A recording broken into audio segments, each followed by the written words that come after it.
Awesome. Awesome. Super excited. Welcome, guys. Hello. Hello. This is Dr. Emily with the Joy of Coding Academy. And we are so excited today. We have with us Miles Savage, who is a recruiter from New York City and a cloud engineer. We are super excited to have him. He is going to lay it down for us and explain exactly how to get your first development job, what your resume should look like, and then we're going to open it up for Q&A. We are super, super excited, and we're going to actually go over some resume stuff live for you guys. If you have questions, please post in the comments. I'll be checking as we go.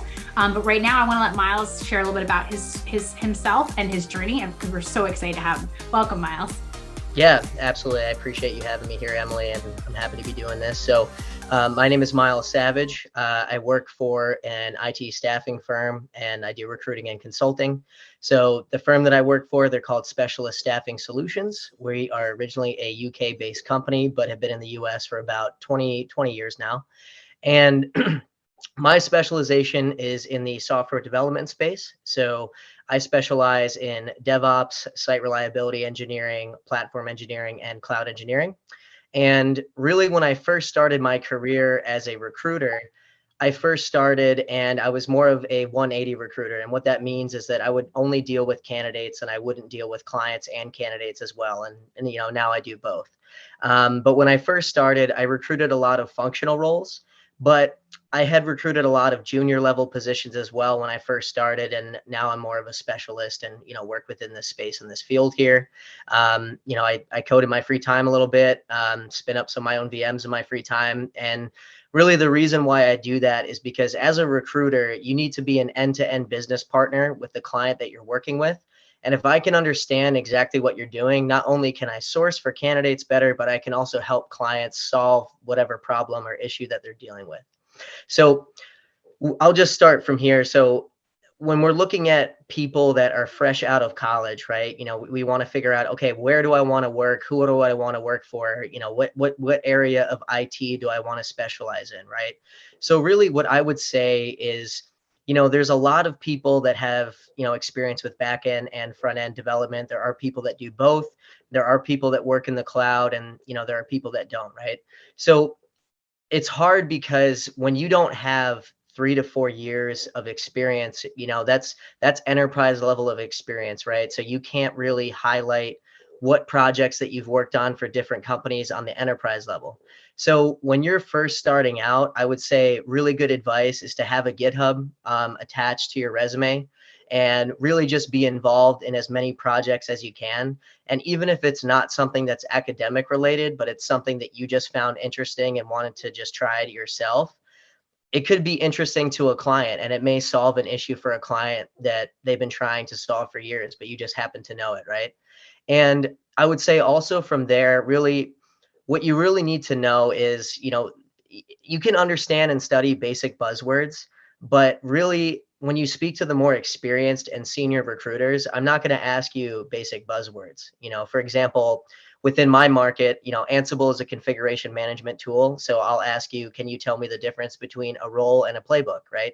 So that if somebody can't tell me that, then really off the bat, I don't really feel good about placing you forwards for a position, right? So when you're studying, you really want to study and really understand how it could be applicable to solve any type of complex problem or solution, and why doing what you're doing is the best approach and best way to do it. There's so many different ways you can do it, but it really just comes down to how you articulate that on the phone with a recruiter, right? Because most recruiters, they don't have IT experience. Some do, some don't, but a majority on the market, they don't, right? So they're going to ask you, okay, can you tell me about what you were using, I don't know, Angular for on one of your projects or something, right? I mean, if you just tell them, all right, it's just a front end tool, and you just go into it that way, then that's just going to be very basic. But if you tell them, okay, I used Angular for this with this, and then the end result was this, then that is something that a recruiter can follow and then they can really understand, right?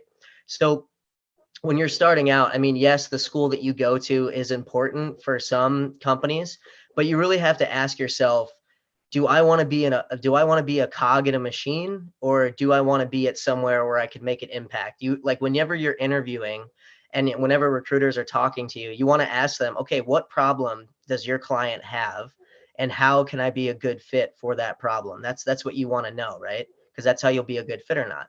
And some of the larger companies, let's say, I don't know, Google, Microsoft, Amazon, while they're great companies to work for, when you start out, you have to think about where is your career growth and trajectory going to be. You want something to get your foot in the door so that you can work on a lot of complex problems and projects. But the thing with IT is, in order for projects or anything to happen, you need shareholder and stakeholder buy-in, and you need to understand why the business is trying to drive this from an IT perspective, because at the end of the day, it's going to affect their bottom line. So that's why when companies want to bring on new hires, it costs them time to educate them on their system and what they're running. It costs them time to educate them and bring them up to speed. So if you can already come in there with that knowledge and understand what complex problems that they're already having, then you can already be one step above the competition. So if there's a company that you're interested in, do research about that company, see what interesting plays that they're doing in the market, really research, what's happening within the organization. If another company is being acquired by another organization, or if, I don't know, let's say a certain side of the org only affects a specific particular business unit, right? Like, let's say there's an insurance company and there's a team that supports a specific side of the infrastructure for a particular business unit, which might be their claims division, right? And you have to think about what that team is responsible for and what they do, right? And whatever you're working on, at least in my market, it's a big importance to understand what type of applications that they're working on and who owns those applications, because whoever owns certain applications in an IT org is going to feel indifferent about changes that are made, and that's where ultimately need is going to be driven from, right? So what I've been noticing, at least in my market right now, right? Every company, most companies are in the cloud, right? Some of them are still on-prem, some of them are hybrid cloud, but most of them are fully migrated to the cloud with all of their applications. And some of them are cloud agnostic, some of them are not cloud agnostic, right? So if you think about really some of the main cloud providers to work with, right? I mean, you could think of GCP, Google, AWS, Azure, Oracle, right? The big cloud providers.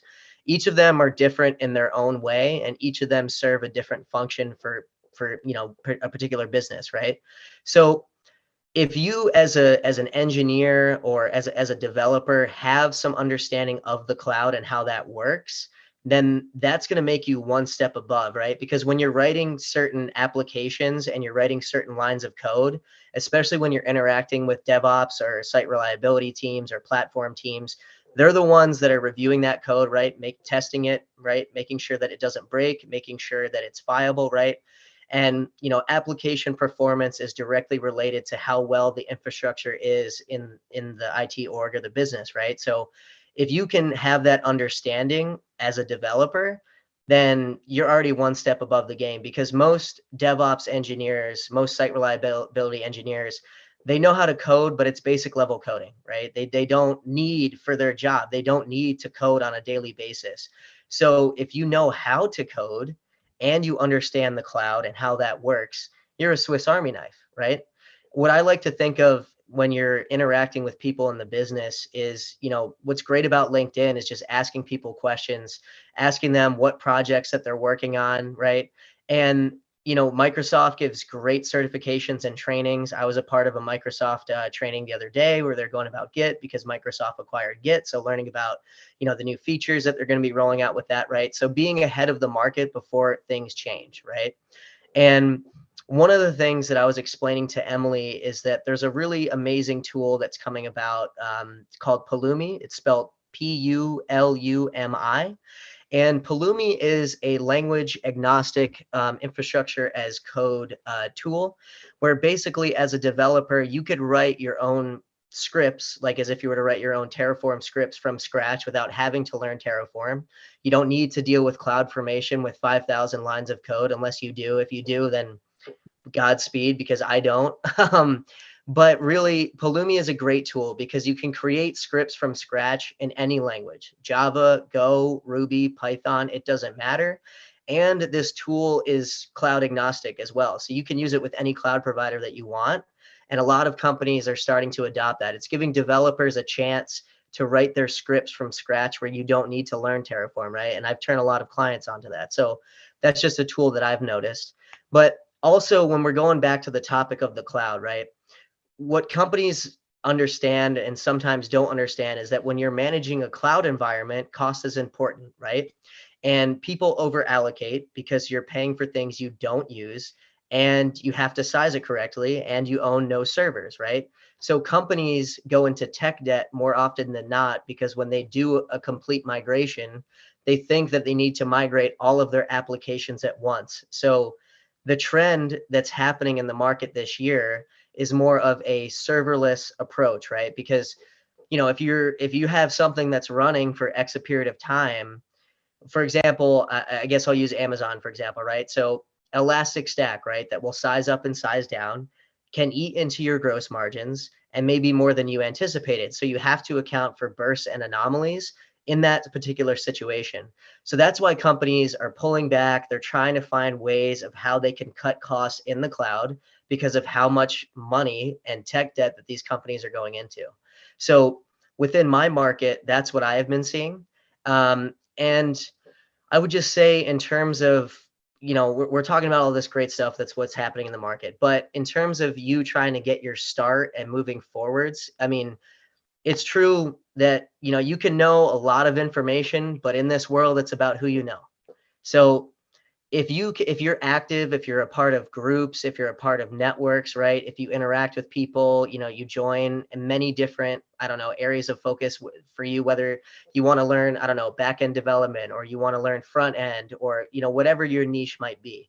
I would also say cybersecurity. I mean, that area is really starting to increase a lot, especially with AppSecOps and DevSecOps, because the thing is, with all of these companies and these applications that they're working on, anytime that you're entering the cloud environment, companies are worried about vulnerability, right? They want to make sure we're doing the right amount of penetration testing. We want to make sure that these applications are secure, right? Because, let's say, for example, it's a HIPAA client, right? They have to be HIPAA compliant. This is sensitive data and information. This is that could really turn a company from doing well to completely down under, right? So if you have a chance to familiarize yourself with the security side of the business, I think that is really important, because that is where the push is going to be within the next few years as well. I mean, it even is right now. So that's just what I've been seeing in the market in general. Also, I would say, when you're thinking about how you can stand out when you're in an interview, right? When you're working with a recruiter, our job is to prepare you for the interview, but also to familiarize yourself with the company, what they do, areas that they specialize in, right? Maybe some achievements that they might have had, right? So you want to research every single possible thing that you can before you go into the interview so that you're prepared for it. And, people want folks that are not only highly technical, but also can articulate very well, right? And people that are passionate and energetic about what they do, right? So, some of the questions that I ask, candidates is, I'll ask them, okay, give me an example of a project that you're extremely passionate about and why, right? Because I want to know that you have drive, and to keep continuing what you're doing, and that you really care about what you're doing, right? But I also ask them, give me an example of one of your biggest failures and what happened and how you overcame that, right? Because as we know, we fail all the time in in our space, right? That's what we're doing. We're problem solving, we're troubleshooting. That's what we have to overcome and do. So if you can be humble and you can really, articulate that you've learned from a mistake in the past and how you won't make that mistake again, then that will set you apart. As well as just, I've noticed in interviews, candidates oftentimes will say, we did this or we did that. Employers don't want to hear that. They want to hear, I did this or I did that, because they think that, well, you're saying that you're part of a team. They want to know what your direct impact was on the team. They don't care what your colleagues did. They don't care what your classmates did. They want to know what you did. So when you articulate yourself, just say I. Um, I would also say, you want to always have follow-up questions at the end of the interview, right? What do you like about working here? How long have you been working here? What are some of the challenges that you and your team have been facing, from, I don't know, very generic. I always say something generic from an IT perspective, if any, right? Because that's a very generic, very broad question. So if you ask them questions, you want to make sure that they're open questions. But if you can ask them, okay, so what are the challenges that you guys have been facing? And then they can tell you what some of those challenges are. And then you can basically sell yourself back to those challenges and how you can help that, right? You can be like, oh yeah, I did this, with that, right? And oh, okay, that's great. I didn't even know that about you, right? I would also say that people, when they put together their resumes, especially when they first start out, they're really concerned about it being super long and they condense it into one page. To be honest with you, I really wouldn't be concerned about that. If your resume is 2 pages or 2.5 pages, but you can show more of what you've done, then that's fine, right? And that's a big importance of, having a GitHub link in your resume so that they can click that link and go look at those projects. But you should still have some of the major projects highlighted on your resume when you go through it, because the likelihood that an employer, if they really like your resume, they're going to click that link. But the likelihood that an employer is going to look at that is slim to none, right? They're just going to look at your resume. Okay, yeah, this looks good. This looks good. And they're also looking for, how do you articulate yourself on your resume? How, like, is your grammar correct? Does it make sense with how you're flowing with things, right? Which tense are you using, right? So they want to make sure that you have a well written and articulated resume. I would say some of the things that I see on people's resumes is, they put like, I don't know, I was in Boy Scouts for, this period of time, or, whatever, depending on the company. It's great that you're in Boy Scouts.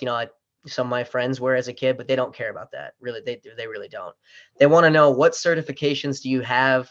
What coding languages are you proficient in, right? What projects have you worked on? Really, a big push with everything I've seen as well is, machine learning, and, machine learning operations as well. Especially with how much AI is really taking over, this year, and, continues to keep going, right? And when you're doing your interview, I don't care who it is or where it's at, right? Most employers, you got to understand the demographic that you're going after. These are usually older men or women, in their 40s, possibly 50s. And if you're that one kid who comes out of college that is dressed in a suit and tie for his interview, you're going to stand out, right? Wearing a collared shirt or something like that, it's probably harmless, but you want to make these people remember you. So I would say, come dress presentable, look presentable. I would also say, rehearse your interview, right? Go over it in your head, right? About, the certain projects that you want to talk about, have note cards ready, really spend time on going through the interview, right? And the one thing that I would say is, whenever you're interviewing at a company, I would say, look, it's been my dream to work at this company for a while. I'm really passionate about doing that. I really want to do that. And I'll give you an example. So one of our clients that we work with is IBM. And I had a position for a senior Java developer. Now, it was between my candidate and another colleague of mine, his candidate as well. Now, my candidate, well, technically he was proficient, he was good. My other colleague's candidate technically was a little bit stronger, but I prepped my candidate better, and I told him what to say in the interview, and say, hey, look, they want somebody who wants to retire at IBM. They want somebody who wants to be an IBMer and has wanted to be an IBMer for some time. Now, while both candidates did proficiently well on the coding challenge part of it, when it came to the more functional part of it, my candidate got the job versus the other guy because of the functional piece, and because of how passionate, he was about wanting to work for IBM. And I knew that that's what IBM wanted, right? Because IBM, like any company, they want somebody who's technically proficient, but they also want somebody who's a good cultural fit as well. So I'm gonna pause here now. I know I said a lot, but Yes, thank you so much, Miles. Oh my goodness, that was amazing. Thank you so much. I was super excited to hear, a lot of things that we've been telling our members for a long time. And so it was super excited to hear you echo those, that it's about the communication and the fit, right? It's not just about technical skills, although you do need that basic level of technical skills before you move on. I love that. And there was just so much amazing stuff you mentioned. I was taking notes. So if there was in the Facebook group, I was taking notes there. So, the challenges that you've been facing and things like that, things to practice and being humble. And really, like, what I really took away from what you were saying, Miles, big picture is how important it is to actually understand where your company and the team you're entering into fits in the marketplace so you can articulate your value, right? Like, basically it came down to technical married with communication, but specifically the communication they're looking for is articulating value, whether it's your value or your value to the company or the company's value to the world, right? Like, being able to articulate and not just build, right? I think is really what you were saying. Definitely. Okay. Yeah. Awesome. I love that. I love that. Thank you so much. And so, are there, any questions? If you guys have questions, if you're watching live, awesome. Oh, we got one from Brian. How do you approach an interview of this sort if the code you have written is under restriction? Ooh, good example. For example, you can't release the code because, you're for a corporation, or maybe you're an intern working for a company, as in the Joy of Coding Academy. How do you recommend that people share that experience and expertise if they have it? Sure. I mean, every problem is different, right? No problem is the same, right? So if you can't really, release that because it has, sensitive information, or, what is going on, what I would say is, what you should ask your recruiter or anybody because first, usually you're either working with a recruiter, or you're working with HR, or you're working with somebody who works in TA at that company. So I would ask them a lot of open questions. Where have candidates, in the past fallen short, right? Where have people in the past, really, I don't know, struggled with, and what do you find has been the most common, I guess, coding language that you've been seeing at the firm, or, that people have been working with, right? So while it's not going to be the same, I would say that you can really kind of get an understanding of where other people have had issues in the past and where they've fallen short. Now, sometimes they might not be willing to disclose that information. So the only thing that I would say is, by doing research, right, is really reaching out and approaching people that already work there, that are senior, or people that have been on the staff there for a while, and just say, hey, I'm interviewing, so and so here, I just want to have a conversation. What are some of the projects that you've been working on? What does that look like? Like, what is the predominant language that you guys have been working with here? And really just trying to connect with people on that sense is what I would say. People that are already working there. I hope that answers the question.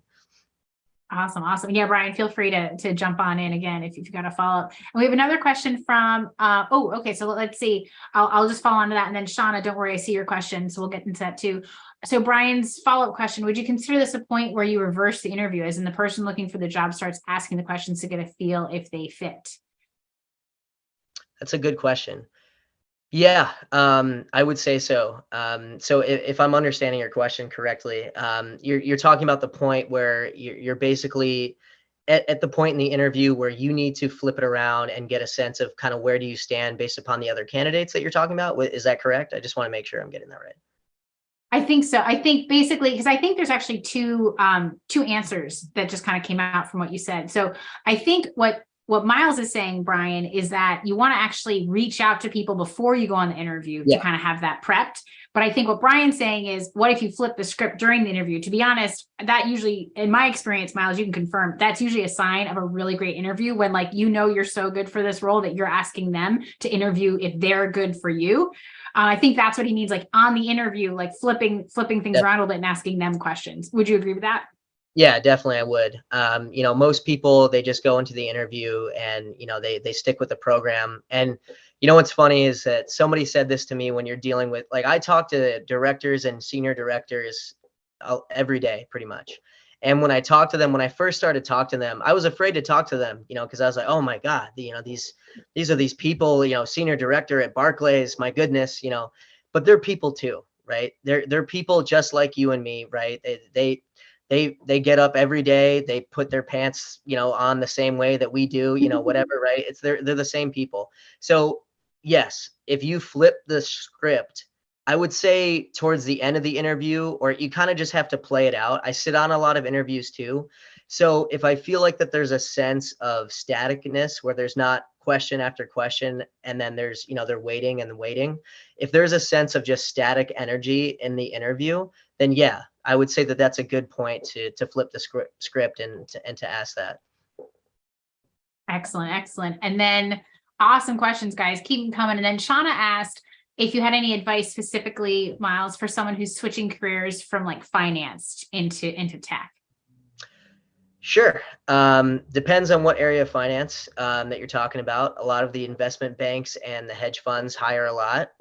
They also still use like VBC 6.0, so they're Stone Age, really, which is quite alarming. I mean, it's just what it is. But the only advice I would say to you is, when I first did this, I didn't go to college for coding. I didn't learn anything like that, right? The internet is so amazing that if you really study and obsess and really work hard, then you can learn what these other folks are doing. So what I would say is, what I usually do is I listen to some podcasts that I like. I listen to I watch a lot of YouTube channels that I like, that basically have all of the new tools and technologies that are coming out in my market in the next year, what they're seeing. So Udemy is great. You can study a lot with Udemy. I'm definitely butchering it, but forgive me for that.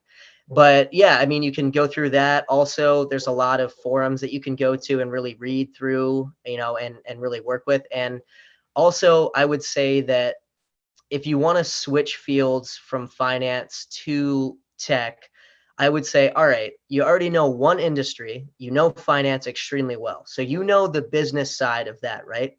Versus most people in IT in that sort of field don't, right? So you already have the upper hand. So if you can combine that with also technical experience, then that's just going to make you stand out. So you could have a job, I would say, as you could be a project manager, you could be a portfolio manager, you could be a scrum master as well if you wanted to. These are roles that they're still tech, but they're more functional based. They're not more like heads down, hands on coding.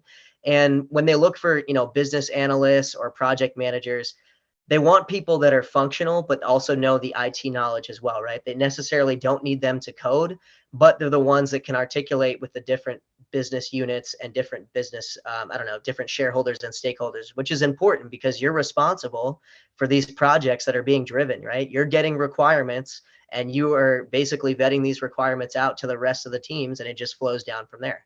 So that's what I would say. Awesome. Awesome. I love it. Thank you so much, Miles. And Shauna, if you'd like experience on any of those things, let us know. We'll get you hooked up. I love it. So good. And so Brian had another question. Brian, I think I'm just going to pause that question for a second. And I'll come back to it in a second. We have a really awesome treat for us today. We're also going to dive into resumes as well. So I think actually Brian's question might be relevant. So we'll finish that out and then we'll shift gears into the resumes. So I think Brian's asking how a potential employee would deal with potential pressure, like if they're told right off the bat that they'll be left alone in a room and given a coding challenge, no computer, to see you in a few hours. Do you see that with my understanding for technical interview is that most of them are virtual and offline at your own pace. But what are you seeing for the coding challenge parts of things? Sure. So usually what I've been seeing is that they'll send you a hacker rank, or they'll send you, whatever coding challenge, and then you get a link to that. And basically, it's monitored, so they know that you're not cheating on it or anything like that. So what I would say is, take a breath, right? Because you got the coding challenge, right? So that means you're good enough to be given the coding challenge, at least, right? Most candidates, if they're not good enough to begin, they won't even get it. So the fact that you got it means something. So just give yourself credit there, at least. Then the other thing that I would say is, that's why it's really important to be asking those questions. What problem are you trying to solve? What are you interviewing for? What should you be expecting, right?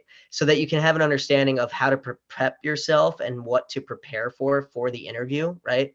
Because they'll give you a basis of what coding languages they might be looking for, or what certain skills they might be looking for, and then just familiarize and study as much as you can with that, right? And if you're in the room there and you're doing it by yourself, I would say, take your time, be conscious of your time, but take your time, right? So a lot of people, they get extremely, nervous about not being able to finish within the time constraint. And I would say, finish what you can. And, if you can't, it's never going to be perfect, right? It's never going to be perfect. But if you finish all of it in at least in the time that they give you, right? Use all the time, right? It doesn't make you look better if you finish it earlier or if you finish it later, right? But just use the time that they give you. And I would say go through it. And then once you've gone through all of it and you feel at least 75% sure that everything you've put together works, then, go back and go through it if you can. If you can't, then just understand which questions that you know really well and which questions that you don't, and just give it your best shot and try, right? And that's the best thing that you can do and go about it. I've had candidates where they'll get a hacker rank sent to them and they'll look at it and they'll say, no, I can't do it, right? You never know unless you try and unless you do it. So I hope that helps. But also, really just whatever you got to do to make yourself comfortable. If you like to listen to music, whatever you have to do. But, there's nothing really to worry about. The fact that you got that exam and that test is good. That's a good step. So. Awesome. I love that. Thank you so much, Miles. And Josh had a question. He had just finished a full stack boot camp. And so Josh, I want to give you a second to write out some more details, because Miles totally talked about how to land the first job in the first 20 minutes. If you missed it, no worries. But if you have a more specific question, we're going to probably dive into resumes and kind of switch gears, but let us know. I'm going to keep watching the comments so we can get your question answered. Awesome. Love it, guys. Excellent. So Miles prepared a treat for us today. We have two resumes that we'll get to look at this afternoon. First one is one that Miles created to kind of walk us through what we want to have in these components. And then he's going to kind of live critique one of the Joy of Coding Academy student resumes that we have here. Kevin's getting on the job market. We're super excited for him on that. And so Miles, do you want to screen share yours so you can drive? Does that make sense?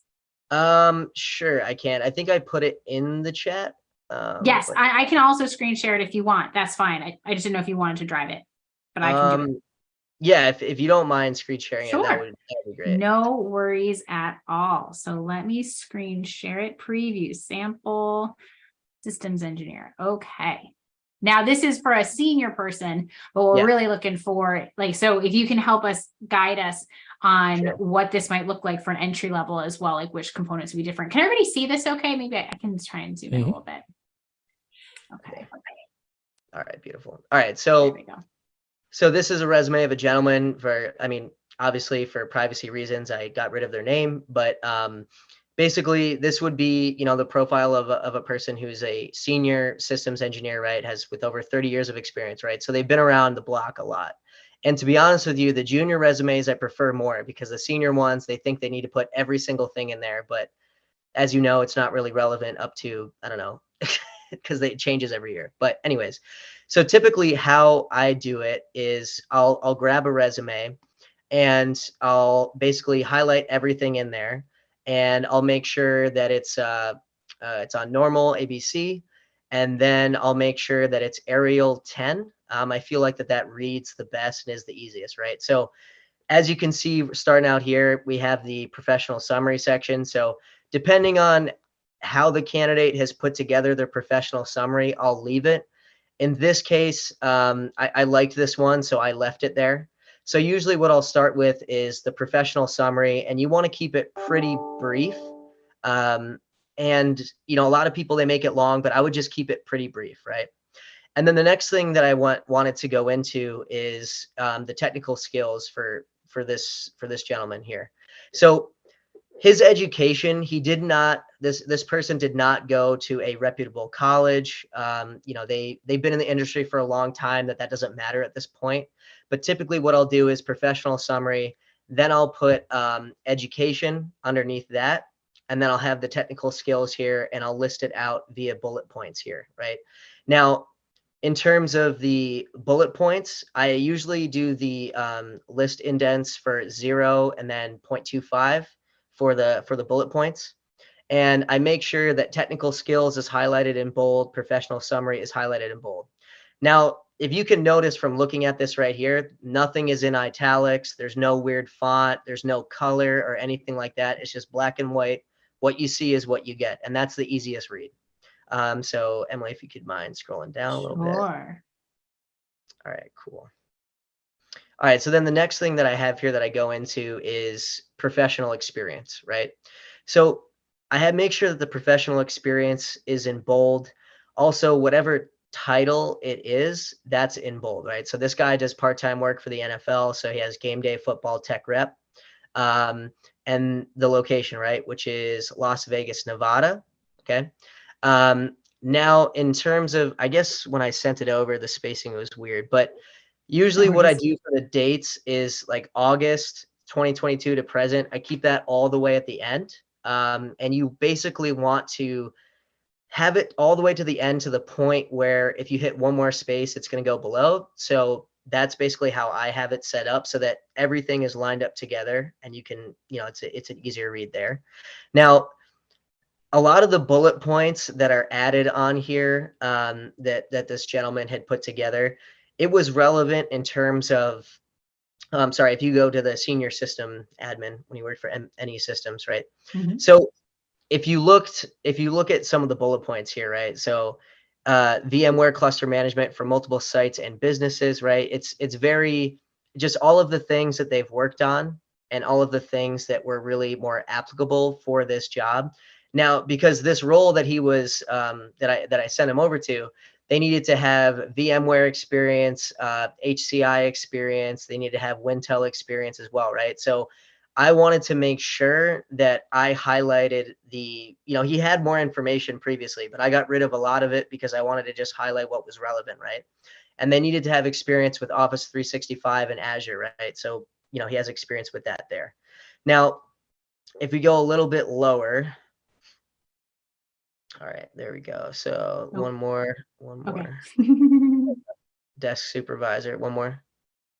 Oh, Gotcha. Right. All right, cool. So in this section right here, right, this is when it goes more into, okay, he was a systems engineer, an electrician, general tech, self-employed contractor, right? Now, because he's so senior, I can keep that there, and that's okay, for the consulting projects, that he might be working on, because this guy is going to be working on a contract to hire. So that's okay to have that there, right? But if you are interviewing for a full-time role instead of a contract role, I would just, and you've worked on some type of contract or some type of project, I would just include that in a project section is what I would do. But as you can see again, right, position is highlighted in bold. Then you have the location, you have, okay, April 2015 to January 2016. You have that there, right? So we can follow the dates. Now, if you can scroll down to the bottom a little bit, Emily. mm-hmm. Oh, I think this is Okay. the end. Yeah, right there at the bottom. Right. So this is a section I wanted to highlight here. So these are some of their top, some of his top achievements that he did, right? So it's important to, once you get to the bottom, like you don't need to put these top achievements right away because this person was so senior and they had so many years of experience. I made sure to put this at the bottom so that in case there was something extra that they wanted to see, then they could look at it from here, right? So this is just an example of someone who's a senior folk. I do have other resumes I can share as well, but this is just kind of more, at least so you can see the formatting, the style, kind of like the flow of everything.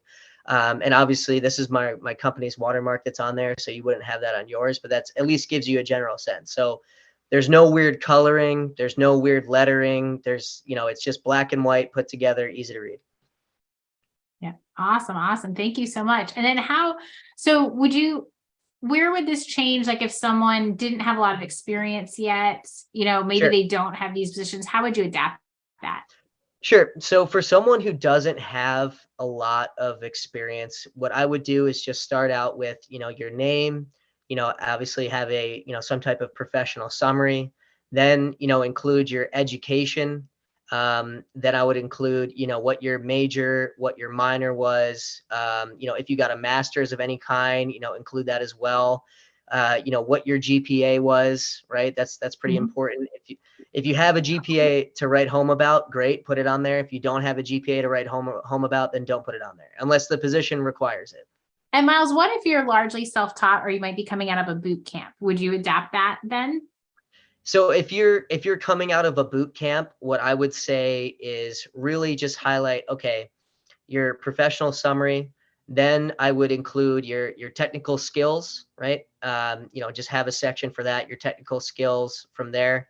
Then I would put, okay, project experience, like professional experience slash project experience is kind of what I would put it as. Um, and then just go list an order of the projects that you've worked on, that you were involved in when you were in that boot camp, or whatever it was that you were involved in, right? um, and then just kind of format it from there. But I think it's pretty, as long as you keep it black and white and very easy to read, it should be fine. If you could scroll up to the top, Emily, real quick. Mm-hmm. Sure. So I have all this information because that's my information here, right? But what I would recommend is, for you to have something similar on your resume. You don't have to put your address if you don't feel comfortable doing that. This is my company's address, so that's why I put that on there. But really, it has my name, what my title is, my cell phone, and my email, right? Because whenever I send this out to managers, right? There might be managers that I work with, that I knew hired systems engineers in the past that might be hiring again. So I want to send out more resumes to them. So I put my information here because I never know where that resume is going to get passed, right? So if somebody is interested in that, they can just call me up right away, and it has a link to it there. And if you format it the same way like that, but you can also include your GitHub right there, then that would be very beneficial for you as well. You're right. You want to include your name, your LinkedIn. And also, I cannot stress the importance of how important it is to have a good LinkedIn profile, because if you don't have a picture on your LinkedIn profile, as a recruiter, I don't want to talk to you.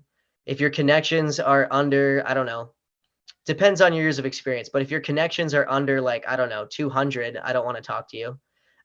If you don't have a lot of activity on there, if you don't have a lot of, if you don't have a lot of posts, right? Or if you have people that can give you recommendations and have that on your LinkedIn profile, that'll just go a long way. Because as a recruiter, I'm going to look at your LinkedIn profile. And unfortunately, in my market and just in general in recruitment, there are a lot of fake candidates in the market that try to, get certain projects, or I could go into that at another time. But as a recruiter, if you don't have a picture, if you don't have, a LinkedIn profile that looks somewhat put together, then we're just going to think that that's a fake candidate, and we're not going to talk to you. And LinkedIn has, a feature. So as a recruiter, when I use LinkedIn Recruiter, I'll put in a search and it will show me candidates. Now, your profile is going to pop up more if you're more active on LinkedIn. If you share posts, if you comment on posts, if you like things, right? If you're actively involved, your LinkedIn profile is going to show up above the rest when I'm doing a recruiter search on LinkedIn. So it's important to stay active on that and to have a good LinkedIn profile. Awesome. Thank you so much. And we did have one more question, Miles. Is that, what if there's gaps, or also if you perhaps might be a more senior in terms of your experience, but maybe not your technical experience, like if you're kind of pivoting in the workforce. So like, let's say you had some health gaps, and so you might not want to talk about those. You might have a couple of years where you weren't working, or if you're kind of coming to the tech space a little bit later, so you have experience, but like, you might be a more senior person, but not in terms of technical. Can you kind of walk us through how you might handle that on a resume? Sure. So what I would do is, obviously, if you have something that happened with your family or whatever, that's nobody's business but your own, right? And I understand that. So usually what I would put on the resume, if you saw the dates, when I put the dates on the resume, if you could just scroll down a little bit, Sure. to the dates here, right? There we go. All right, one more. Yeah, there you go. Perfect. So it says April 2021 to May of 2022. So you can keep that there, but you can do like April 2021 to, and then put left on, professional leave, or family leave, or whatever you want to call it, right? So you can put that on there so that it's there. Also, if you have other experience that's not IT related, there's sometimes a section that I put on there, instead of just having professional experience, I'll just put other experience, right? Because sometimes, I'll be working a role and it's a senior director of software engineering, and I'm not going to put when they started as a help desk, up to now, right? So I'll just put other experience, and I'll do the same thing, but I'll just do title, and then I'll bold it, what company, location, dates, and then I won't have any bullet points underneath, and I'll just keep a bunch of those is what I'll do. Awesome. Awesome. Thank you so much. I love that. Wonderful. Wonderful. And I do see, thank you, Josh, for clarifying. I want to circle back on your questions in a minute. We have, I'm trying to be attentive to the time, so we'll try and stick with this. I think, Miles, if you're willing, we'd love for your feedback on, I think Kevin is an entry-level resume that he's Sure. working on. Kevin, do you want to screen share it? Is that easiest? I can. Yeah. Awesome. Yeah. Now, we didn't have the professional summary because I didn't think that one actually mattered. So that would be. Yeah, there's definitely some modifications I can make to this. First, I can probably get rid of the italics. Well, let's let Miles tell us. All right. Yeah. Oh, right, Kevin, so, can you blow it up full width so that we can, just because some people might be watching on a small screen. Do you want me to zoom in? Or Yeah, just if you can make it, go as close to the full width as we can for the text. Yeah. Thank you so much. Awesome. Yeah. All right. Cool. Gotcha. That should be good. All right, beautiful. So I would get rid of I think, what are you using, Times New Roman, I think, right? Yeah. Okay. So what I would do first of all is I would just highlight everything and turn that to Arial 10 because it's a little bit softer on the eyes. Okay. And then anything that's 11, I could just put to 10. Yeah. Yeah, exactly. I would also get rid of the italics. Yeah, and Kevin, you don't have to make the changes live. If it makes sense while he's talking, that's fine. Yeah. So, and then I would make sure. So what I would first do is I would put your name into the middle of the resume, instead of Yeah, there you go. And then I would include the professional summary. Then once you have your education, I would get rid of the underline and I would just keep it bold with the. There you go. Awesome. Okay.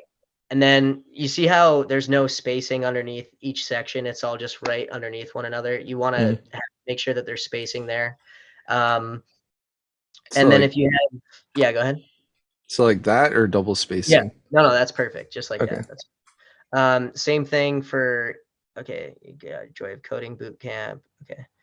Joy of Coding Academy, Software Development Bootcamp. I always put the dates all the way to the right. To the right. Yeah. And the reason why it's important to pay attention to this is because if these are industry standard ways that people format their resume, then it's going to be easier for someone to flip through and read it and get the information they want. The reason there's like templates is to follow is so it makes it easy because recruiters and hiring managers are flipping through hundreds of resumes, potentially thousands a day. And so we want to make it as easy as possible. Let me rephrase what I said. Leave Software Development Bootcamp all the way on the left. Just put Joy of Coding Academy and put the date for Joy of Coding Academy up top where it says October 2022. Okay. Makes sense. Oh, so you want me to move this to the line above and then put it to the right? So Correct. Like with tabs? Correct. Okay. Yeah. Did you want the Software Development Bootcamp on that same line, or it could come below? Doesn't matter. No, just below is fine. Cool. And then so here. Yep. And then just tab it over. Yep. Cool. Awesome. There you go. And then do a space where it says Software Development Bootcamp. So no, sorry. So that's not right up against one another. Oh, between Yeah. Gotcha. There you go. Yeah. Same thing for that, but we can do that later. Cool. No worries. Also, so if we go to experience, I would put the word professional experience. I mean, I know it sounds corny, but that word just sounds. And then I would get rid of the underline. Okay. And then space. Space, and it's the same thing. You want it all to be on one line so that it's easy to read. Okay. So like TechJoy Software Junior Developer, November 22nd to present, that all be one line. Yep. Okay. Yeah, junior developer would be the thing that's bolded, and then Tech Joy Software, because that's the company, would not Yes. be. Right. Bold face the role. In fact, we were just talking to Jean Marie about that earlier today. Right. So I could just get rid of the italic here, fold that, and then leave that as unbolded. If I would just move that over after, Yes. right? Yeah, so, we can do that after. But junior developer sure. would be in front of Tech Joy Software. Yeah. Because they don't really care that. where it is as much as what you did. It's all about what you did, the role you had. Yeah, exactly. And then make sure that the bullet points are not directly, against that. Under. Yeah, exactly. There you go. All right, let's see. Implemented Cypress and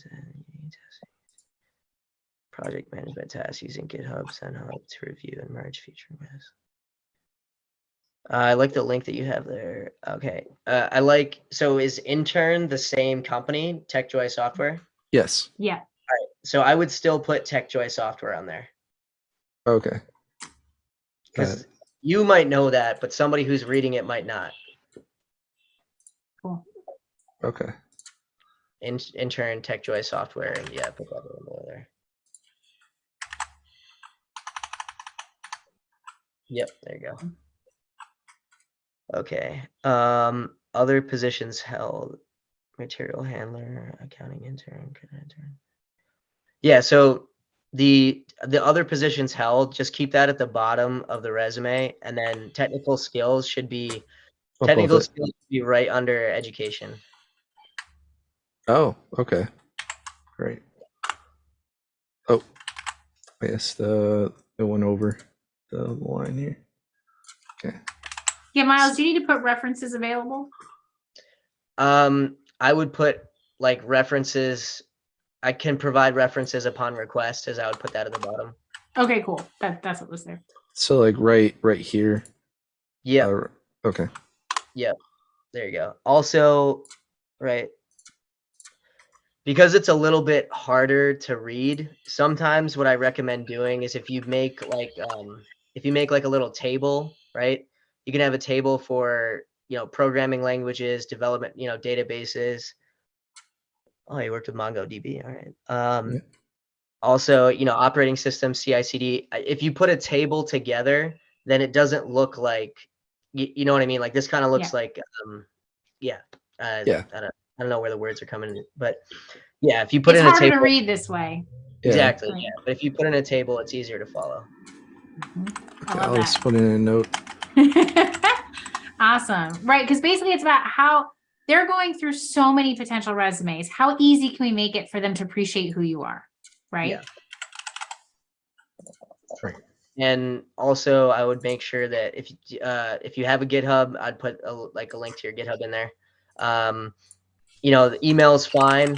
I would put together, LinkedIn, and then if you have a Google Voice number, I would get one or use it, because as a recruiter, you're going to get calls from recruiters all the time, nonstop, and your phone is going to get blown up. So, yeah, Google Voice, do that.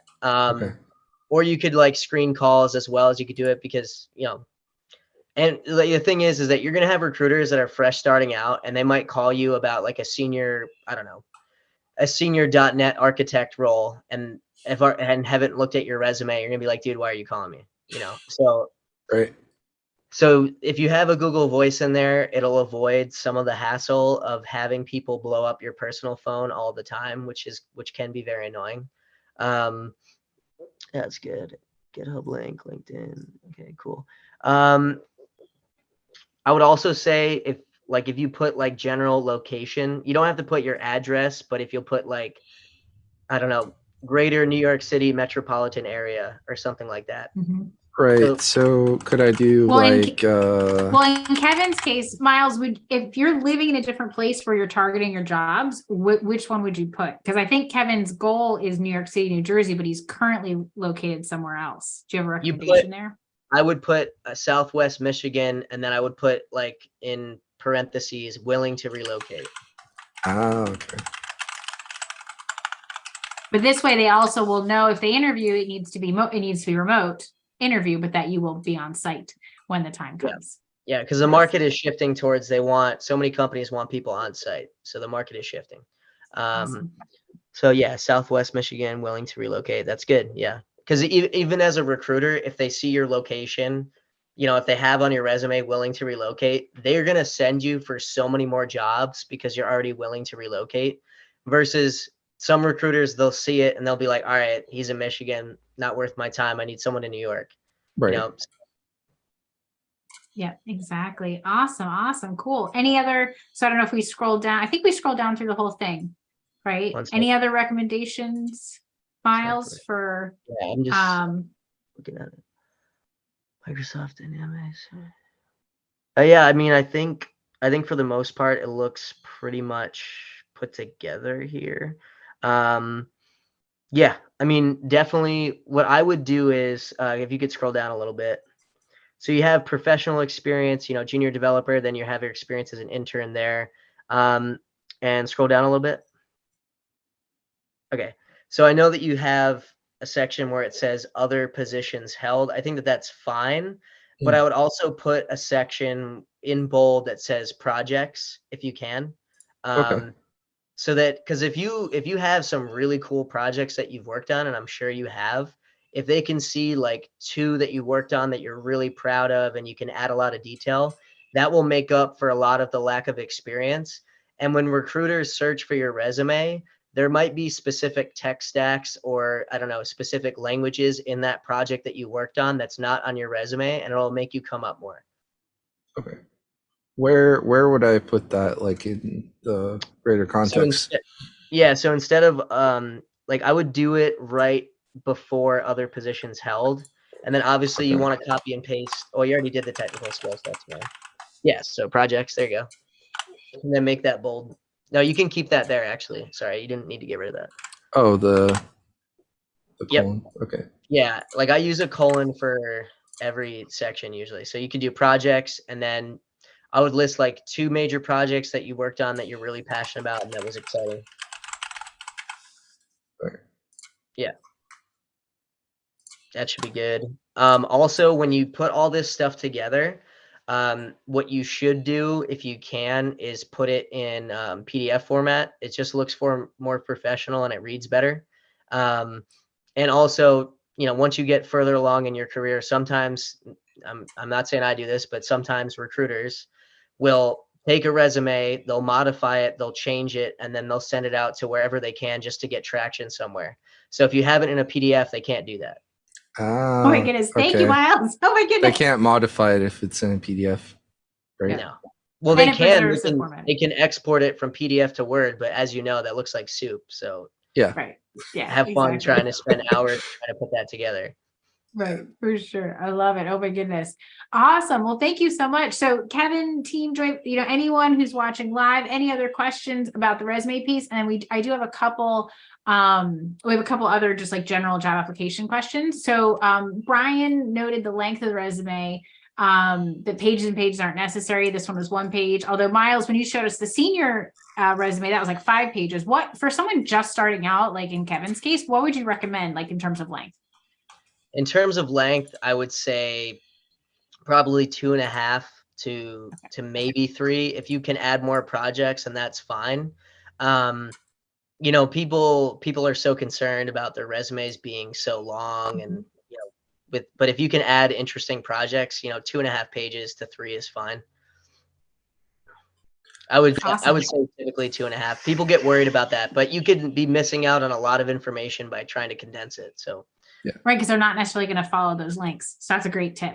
Awesome. Thank you. For the references line, what exactly should I put there? I think I missed it. References available upon request is what I would do, right? Because I mean, think about it, Kevin. I mean, do you want every single recruiter or every single employer nagging and calling all of your references, or no?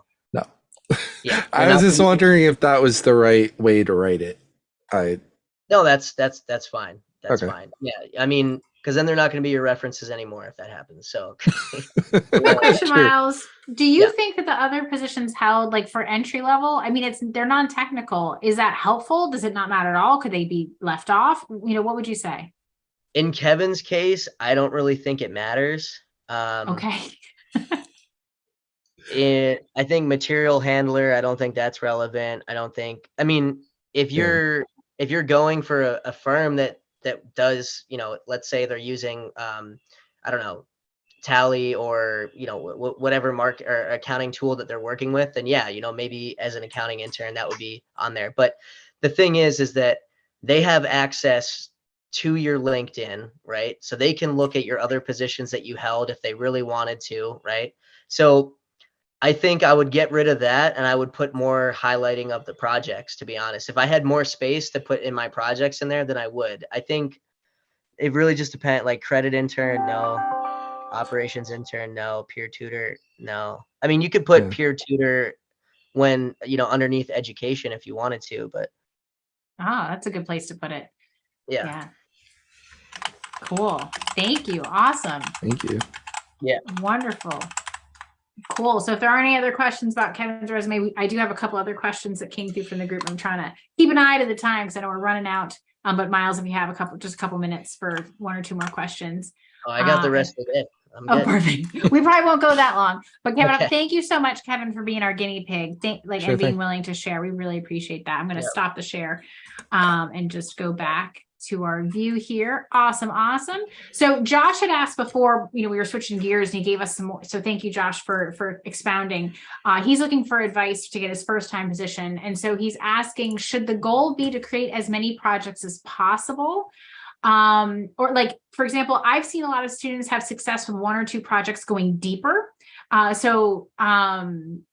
avoiding information overload is really his concern. He's like, well, we spent like 2 days on this one subject and then we went over this other stuff. So how do new students balance language overload and frameworks with having the depth that recruiters and hiring managers are looking for? Can you weigh in on that at all? Yeah, sure.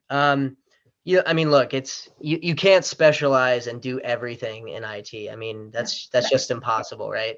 So I think what you have to understand is try to figure out, okay, what niche do I want to specialize and go into, right? If you really love data science and you're getting your master's in data science and you want to go into data science and machine learning, then great, study up on that and that's all you're going to focus on and be the best that you can be at that, right? If you want to go into, I don't know, let's say you want to be a backend engineer and you want to focus on Python, purely Python, then focus on Python. If you want to do, a front end role, then, do that. That's why there's so many different IT, level positions that have so many different functions, like nobody can be a complete Swiss Army knife. So my advice to you would be ask yourself, where do you see yourself in, I don't know, what do you feel like gives you the most excitement? What do you feel like you enjoy doing the most, right? What do you feel like is the most challenging that you want to learn, or, really just ask yourself what you want to go into and specialize in your area, right? Because, there are people that I talk to that are extremely experienced that just tell me, look, hey, I've never worked with Azure before. I'm an AWS GCP guy and I don't work with Azure. Okay, great. That's okay. This role is looking for Azure. That's fine. So you're not a good fit for that role. But there will be other roles. So figure out your niche and figure out how you can separate yourself from the others, right? And really, what I like to say, I mean, even when I started working at this company, when I started working for the company, I did a lot of placements in my first year. I still do a lot of placements. And really what the philosophy I've been driving is, if you want to beat me, you got to come get me, is what I always say to myself, is I'm going to work as hard as I possibly can because there's somebody out there who's working 2 times as hard as me. I can't see them. I don't talk to them. I don't visually see, I don't interact with them, but there's somebody there that I can guarantee you is working 2 times as hard as me. So I need to work even harder to beat that person. And if you just keep that drive going and that type of, push and persistence, and, you can accomplish anything really, but just focus on your niche and keep that mindset moving forward. I don't know if that answers your question. But yeah, I mean, that's what I would do, right? Figure out what you do well, right? And I'll say there's not a lot of good Python engineers. I mean, there are and there aren't, but Python is great. I would say, really just figure out your niche, right? And be the best at that niche. And then eventually, once you get further down the line in your career, you can learn other things and expand from there. But just focus on one niche area now. Right, exactly. I love that. And because you can't know everything, right? You can't know it. It's impossible. So the name of the game is focusing. And I love, Miles, how you put that in perspective and finding your niche. And so another follow-up question was, should we create our resume detailed for each, should we create a resume for each specific job posting? Like, should we custom tailor it? Or would you suggest like this resume is general purpose enough, you'd apply it to any place that you submit to? Sure. It really depends on the role and the company and the position. I mean, one of the things that I do when, I see that there's managers in my network that are hiring for a specific type of engineer, my pipeline is full of people that specialize in all the different areas within my market, right? So I can send somebody out for any job in that market, but everybody's resume is different. So when I look through the job description, I use, Command F or whatever, Control F on my computer, and I'll type those words, make sure that that's in there and make sure that it's, relevant to that position. Now, is it going to have everything? No, but what you want to do is highlight whatever top 3 requirements that they're looking for. And that's because they usually go with requirements and then they have like preferred requirements. If you have like preferred but not required, if you have anything that's part of the preferred but not required, that's going to make you stand out because that's what they really want, but they know that it's hard to find that on the market. So I would say if you can tailor your resume, sure, go ahead. But if you're just doing general, just like send out, and apply, then just keep a general resume. But if you actually are meticulous with where you're applying and that really matters to you, then I would tailor your resume to whatever that job might be if you've done that experience. Because I'll tell you, if you haven't and they interview you, they're going to expose you right away. So you have to make sure that what you're putting on there is something that you have done or can talk about. And just ask yourself how comfortable you feel with it. If you feel on a scale of 1 to 10, let's say I ask you, I don't know, how comfortable do you feel working with, I don't know, Java or Ruby, right? Or something like that on a scale of 1 to 10, asking yourself that. And if you're in between a 5 and a 7, then you're really good. You're right there.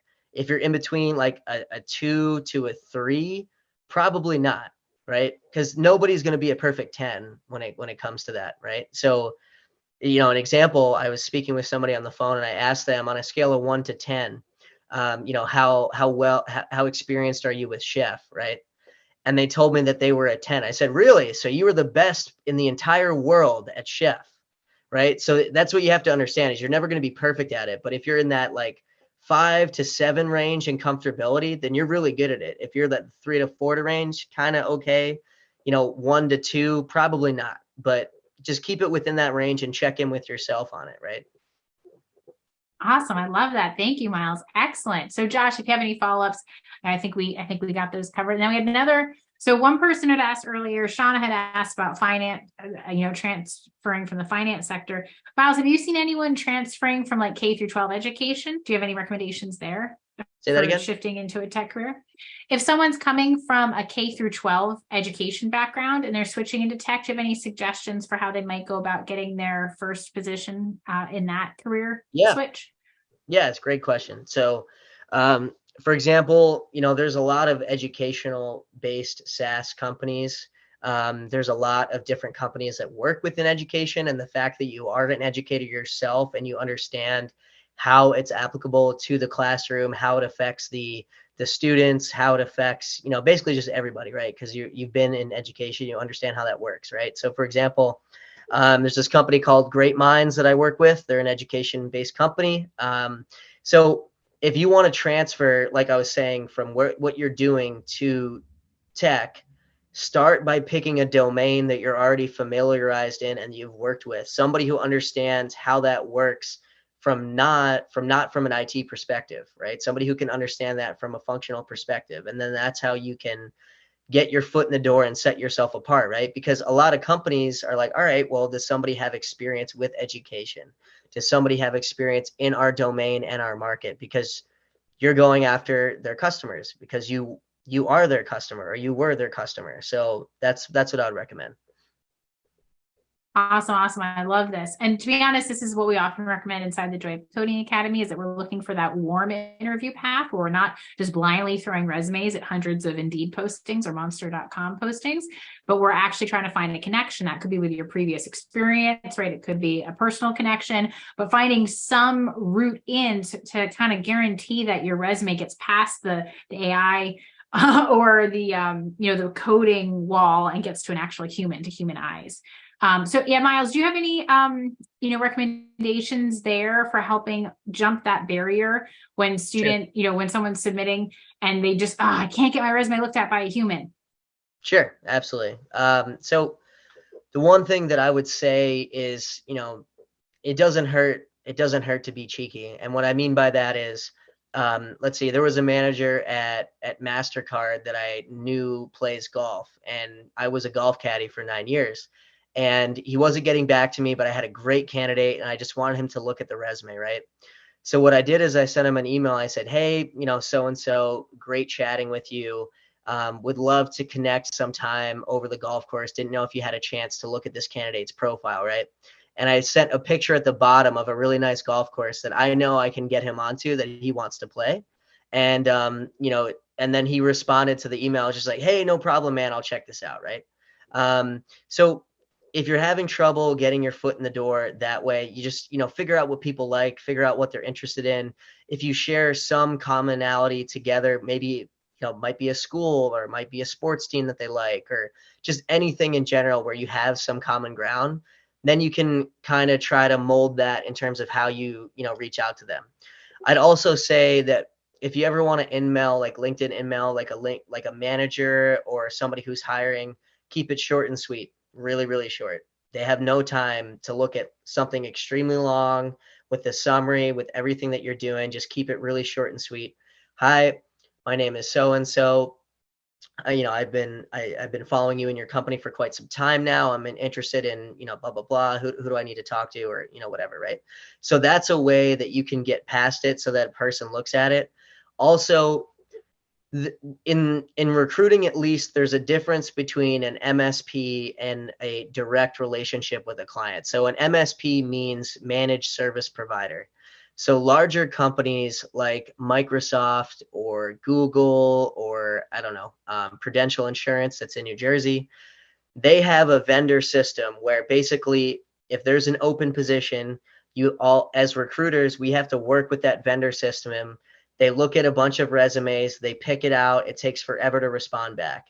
One of the ways that you can identify if your resume is being submitted into the vendor system process is by asking them, hey, you can just say to them, hey, I just, want to make sure that I'm not being submitted to a similar company that I was interested in before. Do you happen to, know, which firm this is with, or, which group this supports? And a recruiter might not know, and they might be, well, here's the job ID number. When they give you the job ID number, that typically means that it's part of an MSP, which means that they're going to throw 20 resumes into a pile. Hopefully, of those 20 resumes, 1 or 2 get selected. If they get selected, they might go to the interview round. They might not. You might not hear back, or it just takes forever, right? So that's one of the ways that you can ask a recruiter, right? Is this with an MSP client, which is specific verbiage that a recruiter is going to understand? And typically they'll say yes or no. So if you understand that, then that's how okay, this person actually works directly with the client and it's not some massive MSP, right? So that's what I would say. I hope that answers the question. Awesome. Thank you so much. So good. Yeah. And one other question was about using ChatGPT for resumes, I guess, to write them versus or to screen them. I don't know if you have any experience with that, Miles. No, I don't use ChatGPT. I'm pretty old school with it. No I just use it as is. I would say just be careful with that, because the more and more that comes about, the more and more people are going to figure out ways to identify if you've used ChatGPT or not, right? It's only a matter of time. Right. So yeah, I would say no. And also Yeah. I included my LinkedIn in the chat. So if anybody wanted Yes. to connect, please feel free to do that. Be more than happy to. I typically have a busy schedule, so bear with me if I don't get back to you, but more than happy to connect with anybody to help them out with anything that they need. Awesome. Awesome. Thank you so much, Miles. This was amazing. And thank you so much for sharing this. It was super eye-opening. And I also shared your link in the Facebook group. Hopefully that's okay if people reach out to connect. Awesome. Yeah. And we just so appreciate you taking the time to talk to us today. And again, this is going to be replayed and broadcast. So if people have follow-up questions, please don't hesitate to ask them in the group, and we'll try and get them answered for you as quickly as we can. And so, yeah, everybody is in this group is really focused on finding that first developer position. So yeah, we so appreciate you taking the time to talk to us today and workshopping a resume and doing that whole thing. It was an awesome, amazing workshop. Anything else, Miles, that you'd like to add? No, I mean, I think at this point, it pretty much, I said a lot. I think we're pretty much, good to go here, but, Good. I'll say, the only thing that I'm going to say is, just keep enjoying what you're doing, and, really, continue to keep driving what you're doing. No company is going to be the same that you're going to work for, right? But you can make a big impact as a tiny cog in a big machine more than you think. So just really understand that, and you can make a big impact here. And I'm more than happy to discuss with anybody. So love it. Thank you so much, Miles. We're so grateful to have you guys. Again, this is Dr. Emily from the Joy of Coding Academy signing off. And if you have any other questions, I see like Trevor and Kelly. Awesome to see you guys. Yeah, keep the questions coming, especially if you have to watch the replay, no biggie. And we'll talk soon, all right? And catch us Tuesdays at 2 o'clock, Tech Tuesdays in the Facebook group. Always a live training or an interview with something happening in the world of coding. All right, guys, have a great day and talk soon. Take care.